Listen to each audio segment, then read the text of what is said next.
welcome, man. Welcome back to the channel, guys. Y'all remember this? I forgot what year it was, but this Chrysler 300 with the 3.5 all rusted out. I got it started. Y'all saw that video. At least I hope y'all did. Make sure y'all watch this video right here. It was pushed in. It was told in when to start. Yes, PB Blaster came through for me again. It's just simply to soak the bolts. Okay, this car is, I didn't know it was this rusted out till I let it up in the air. Watch that video right here where it was a no start. It's running now. Now that we got it running, we recommended that she do a couple of things because of the high mileage and the uncertainty of it. So here's what we got, guys. Yes, y'all see this timing belt, guys. This is 3.5 liter V6 engine, timing belt driven. Okay, now what does this timing belt drive? Yes, you guessed it. Things like the water pump. I don't know the change interval. The typical timing belt, what is the going rate these days? 100,000 miles? Except for the PT Cruiser. I'm between 60 and 80K on a PT Cruiser. Okay, and I have my reasons, guys. One reason is simply because I've seen them break a whole lot sooner. Alright, so here's my water pump, guys. Now, let me tell you something. This is an OEM. I refuse to put an aftermarket water pump on this particular engine and just say a PT Cruiser. Okay, yes, because aftermarket companies not under, I mean, they give you a decent part and a decent warranty, but that still doesn't take the place from the quality of the bearings and things that they use.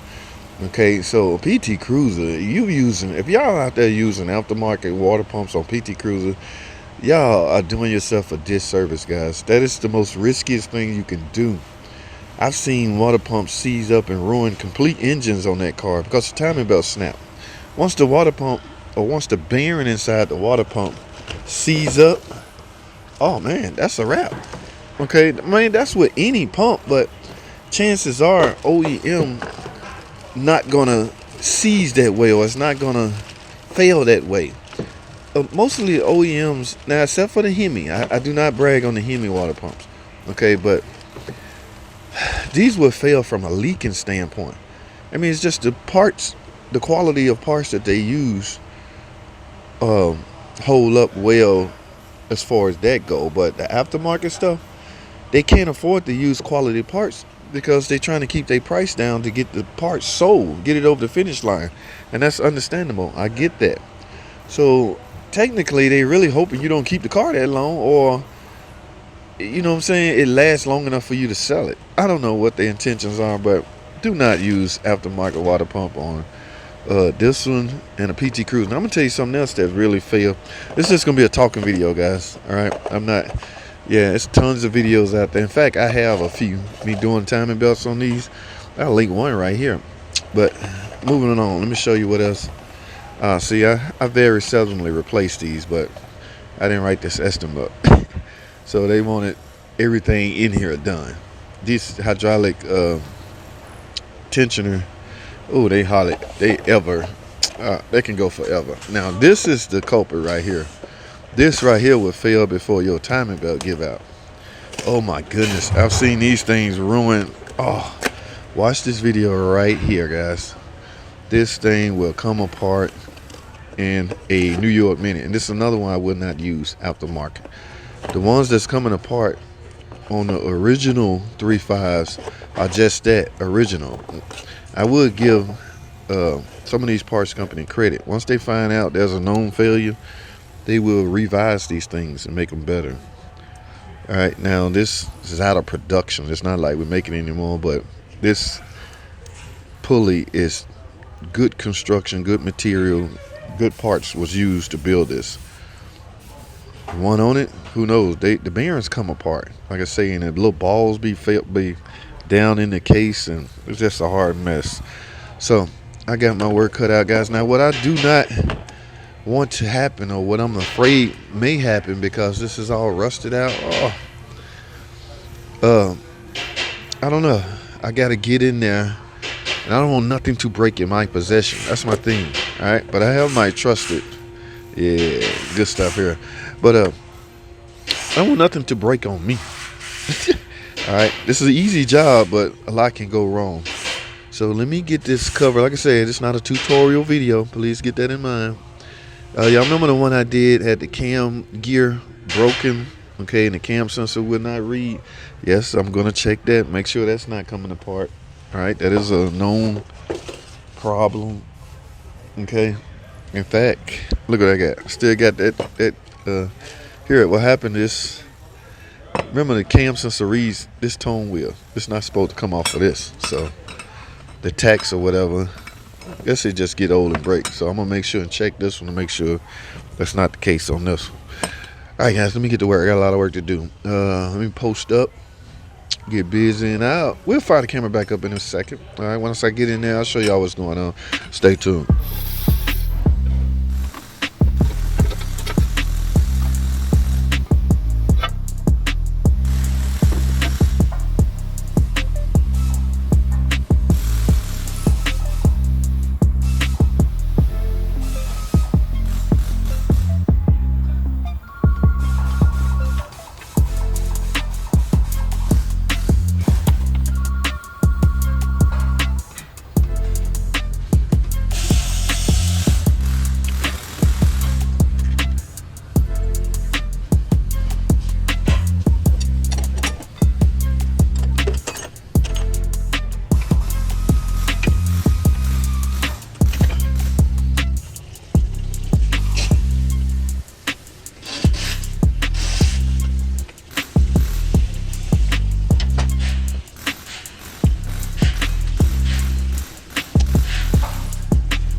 Alrighty, guys, I'm done.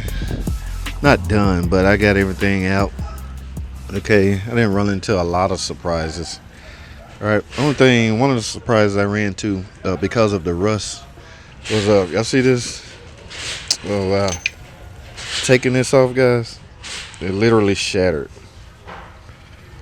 Okay, not the tension part of it shattered. So taking the bolt out was fine, but when I got ready to release the tension and take the belt off, that shattered. So it's the only thing that really succumbed to the rust. I was scared. Every bolt I was taking off was super tight, but I used a hand ratchet instead of impact or bang on it, because it probably would have snapped, especially that crank bolt. So now here's what I was talking about the these pulleys. See, this is OEM, but this is original, meaning when the car was born at birth. See how much they have redesigned these? So it's hard to criticize something. Give builders a second chance, benefit of the doubt. This is OEM original. This is OEM revised. Okay, like I say, they done. This car is out of production, so it ain't like they building anymore. But try to get OEM if possible, because if you get a aftermarket, it's gonna look like this. It may last. I don't know. I'm more concerned with this. All right, this is my big issue. Get this. Make sure you do this OEM. And that's just me, guys. Remember, I'm entitled to my opinion. Right. I'm done. Let me put everything back together. It should pop back together real easy, guys. This was a fairly easy job. Remember, I brought top dead center up. You can see my marks. So that should make installation extremely easy. All right, guys, I appreciate y'all watching these videos. Okay, that's all I have, man. Thanks for watching. Comment, subscribe. See y'all in the next video.